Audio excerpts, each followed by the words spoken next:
but they decided to have their own thing going. And so this story, as I mentioned, had an enormous impact some years ago because it brought me to a realization. What was going on here is that people were just, even in my own life, people were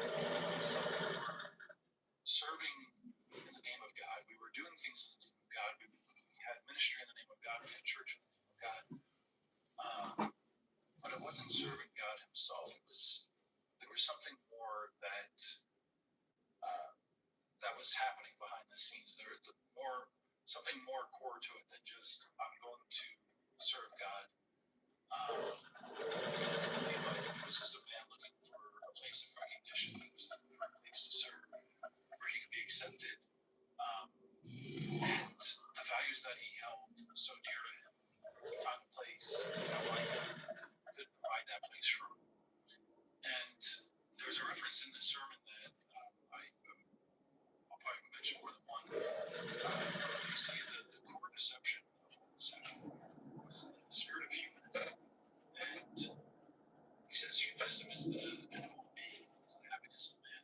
And so what we see here when people are doing what's right in their lives is we just see, what makes Micah happy, what makes the Levite happy, what makes his mother happy, what makes the tribe of Dan happy. And everything that's being done is just for each individual's joy. And what are we gonna get out of it? What is Micah gonna get out of it? He's gonna be happy if he gets the Levite. The Levite's gonna be happy if he gets a place to serve. The tribe of Dan, they're gonna be happy.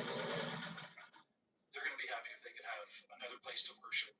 None of it is for God, keep in mind, but it's all in how they perceive their calling in life, if you want to call it that. And so, how does this apply to us? For myself today, do I just want a place for my children to have friends? I hear that with people. They say, "Come join this church because it's got a good children's ministry. Come join over here. It's got a good brothers Bible study, whatever it may be."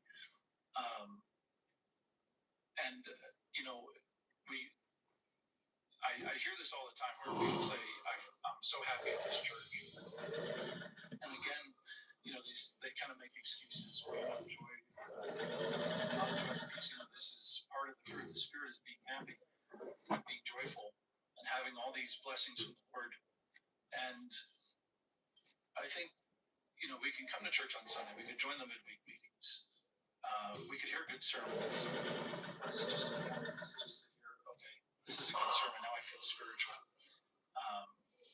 If this is your attitude to just be like Micah and whatever the cost is, I want the Lord to do something good.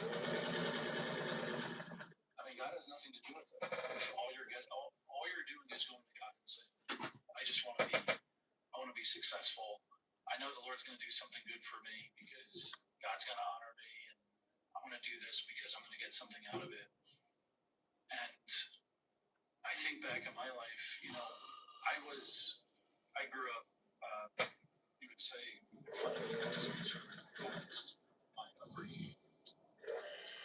But I remember at a young age, even of some of the teenagers, because they started very early, hanging outdoors and such. I remember it'd be a freezing day outside, and you'd be knocking on doors until your hands were so cold and your knuckles were frozen. But we wanted to tell people about the Lord, and that seems like such a great thing, is to tell people about the Lord. But the motive behind it was, I wanted to tell people, look, this is how you get to go to heaven. And so the message that I would give is, maybe some of you have heard this, it's called the Romans Road. And so I'd knock on doors and I'd say, hey, don't you want to go to heaven? Can I tell you about Jesus? Because this is what Jesus can do for you. Jesus can take you to heaven. And I would say Romans 3:10, as it is written, Romans 3:23, we've all come short of the glory of God. Romans 6:23, Romans 5:8, Romans 10:9, Romans 10:13. We go through Romans and we have this set of passages because, after all, who doesn't want to go to heaven. You don't want to go to hell. And the Lord, and for years I was doing this. For years I would knock on doors and tell people, and I'd say, okay, now come to church, get baptized, because the Lord has all these riches in store for you. Look at all these blessings. And he that overcomes inherits all things. You see, the Lord has everything planned for you. He has all these good things in store for you. Versus, we can't even imagine what God has in store for us from Ephesians, right? And so this was the message that was from the cross.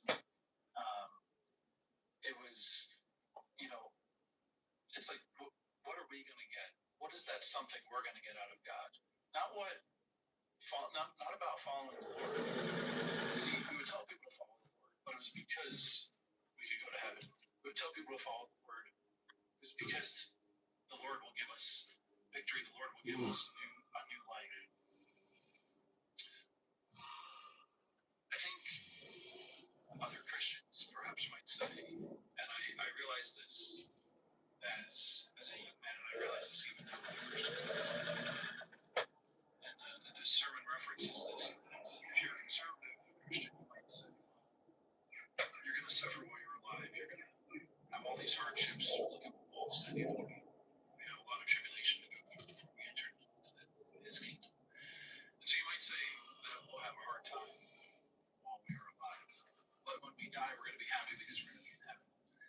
The other side, there's other Christians that would say, well, the Bible doesn't talk a whole lot about heaven. We don't really know that much about it. There's some passages, but we don't know a whole lot. But what we will say is that you can be happy right now.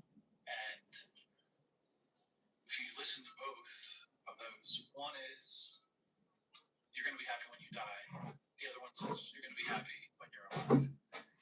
And both of those things lead to our happiness, not God's glory. And so it's a very subtle thing. Why am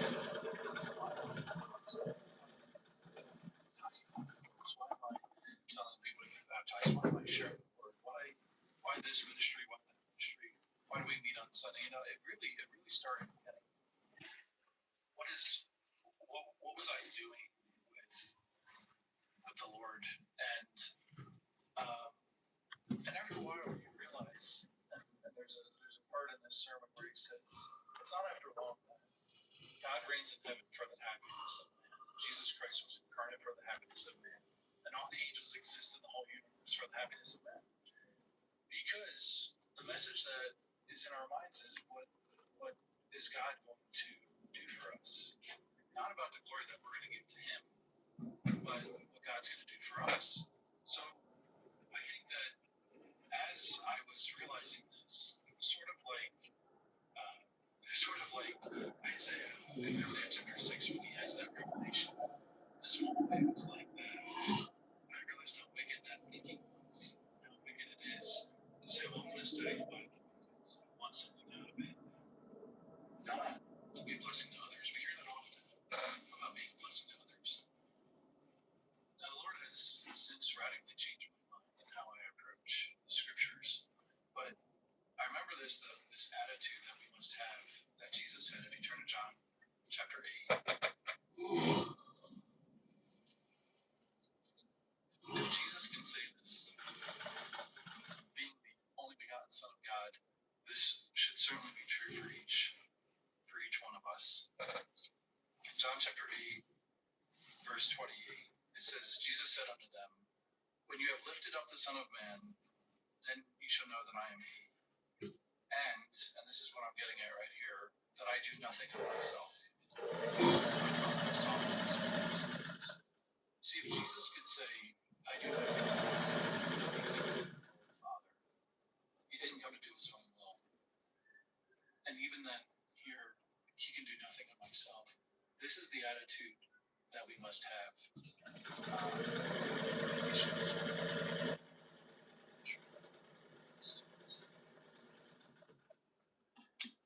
The point of coming to the cross isn't so that we just have joy and victory. I believe those are promises. Those are tremendous promises of Scripture.